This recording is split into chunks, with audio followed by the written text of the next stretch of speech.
Dieudonné qui est un antiraciste authentique. Je dirais antiraciste intrinsèque, parce que c'est un métis, donc il est antiraciste dans sa chair, puisqu'il est le fruit d'un métissage d'un noir et d'un blanc. Donc il est antiraciste intrinsèquement.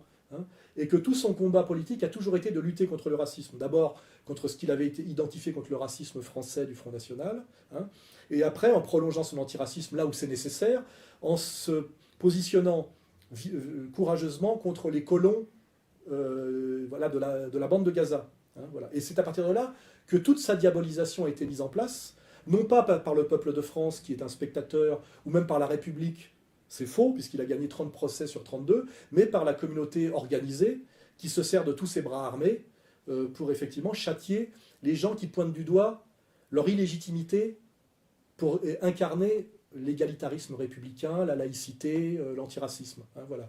Ça, c'est une démonstration très très claire. Et là, on arrive au bout de cette contradiction, c'est qu'on a un Dieudonné qui est un combattant antiraciste métis comique, qui combat toujours contre le racisme, et qui se fait persécuter par une officine communautaire qui ne représente personne, mais qui a un poids démesuré sur la République.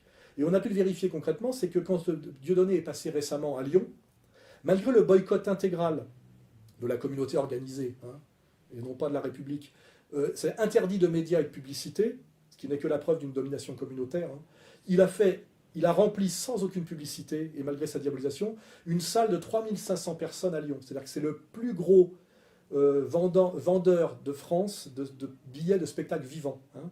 Et devant cette salle de 3500 personnes, il y avait à l'appel de la LICRA 4 militants de la LICRA pour dénoncer Dieudonné comme ignoble raciste.